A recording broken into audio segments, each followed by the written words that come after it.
दोस्तों next part देवों के बाद 18 एपिसोड प्ले कर। है, प्ले करो। हम्म। रोहिणी, तुम्हारी चाल।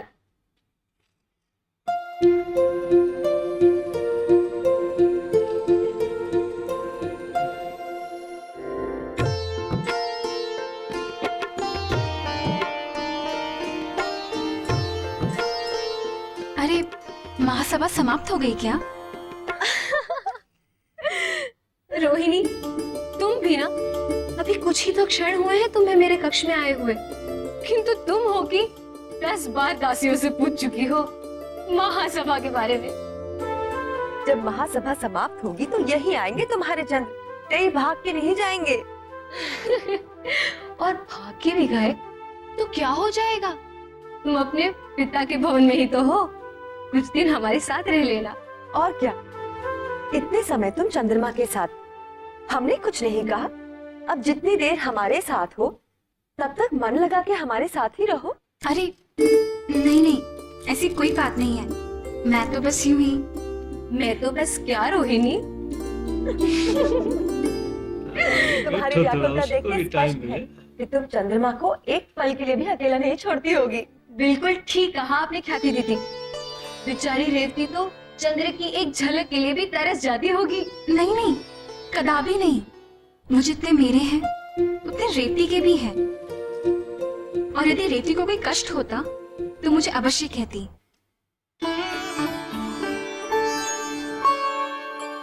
वैसे महासभा की अवधि कितनी है?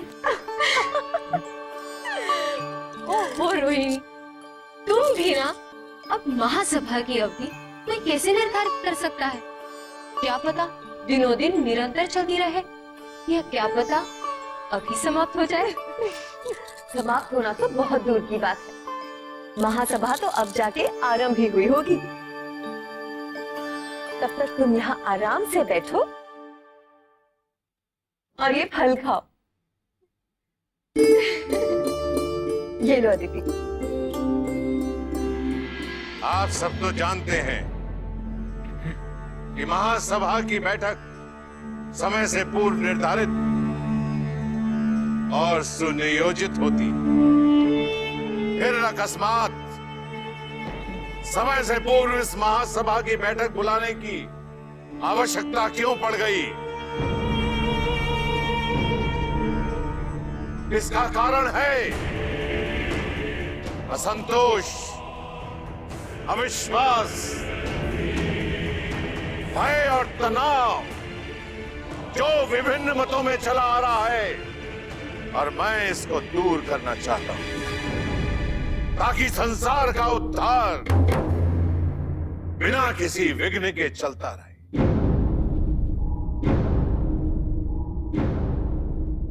उद्धार के संदर्भ में एक और समस्या मेरे सामने आई है प्रजापति। यदि अनुमति हो तो असुरों और देवताओं में चली आ रही लड़ाई से हम सभी अवगत हैं। असुर सदैव इस प्रयास में रहते हैं किस तरह नई नई शक्तियां प्राप्त कर देवताओं को पराजित करें, उनका जीना दूभर करें। और अब असुरों का गुरु शुक्राचार्य महादेव की घोर तपस्या करने जा रहा है। यदि वो सफल हुआ तो उसे महादेव के द्वारा संजीवनी प्राप्त हो जाएगी। महादेव की संजीवनी शक्ति से हम सभी परिचित हैं।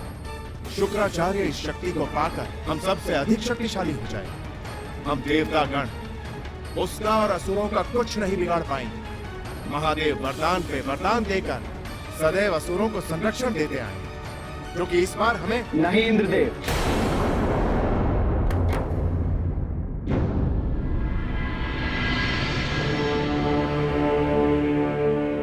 आपकी यह धारणा उचित नहीं है कि महादेव केवल असुरों का ही पक्ष लेते हैं। महादेव तो भोलेनाथ हैं। जो कोई भी सच्चे मन से उनकी पूजा अर्चना करता है, उनका ध्यान करता है, तो महादेव स्वयं प्रसन्न होकर उसे वरदान दे देते हैं। चाहे असुर हो या देवता, पशु हो या मनुष्य, वो किसी में भी भेदभाव नहीं करते। ऋषि कश्यप, मुझे महादेव के भोलेपन पे कोई आपत्ति नहीं, किंतु आप ही बताइए, क्या अच्छाई और बुराई में अंतर ना करना उचित है? महादेव का भोलापन हमारे लिए भारी संकट का कारण बनता जा रहा है, जो कि चिंता का विषय है। शांत।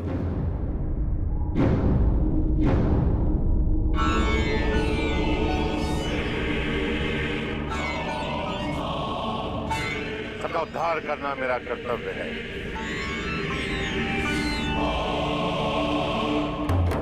परंतु इंद्रदेव की चिंता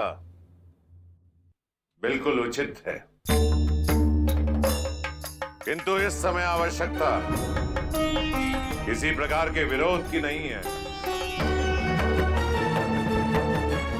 इस महामंडल में मैं दैत्यों के गुरु शुक्राचार्य को आमंत्रित करना चाहता हूं, ताकि असुरों और देवताओं के बीच चल रही इस लड़ाई पर सदा के लिए विराम लगाया जा सके। इस महामंडल में एक विशेष अतिथि और होंगे, जिनकी उपस्थिति के बिना मेरा उद्देश्य कभी पूरा नहीं हो सकता, और वो अतिथि होंगे महादेव।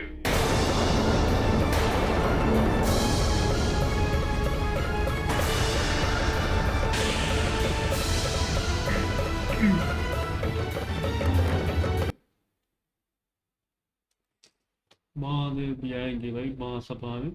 और ये नई बात सुनने को मिली, ये इंद्रदेव मतलब कह रहे हैं शिव जी जिसको भी देते हैं वरदान, फिर एक असुर है वो मतलब कर रहा है, अभी तपस्या कर रहा है, कामयाब हो गया ना, फिर तब भाई करेगा। ये असुर बड़े हरामी होते हैं।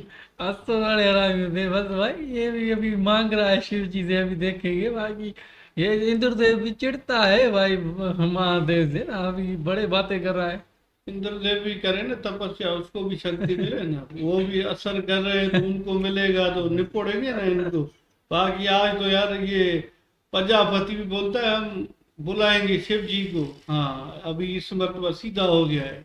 हाँ भाई ये तो प्रजापति का तो ये आदेश तो मानना पड़ेगा। ये महाकुंडली वाला ही बोलना बंद कर दिया है उन्होंने भी।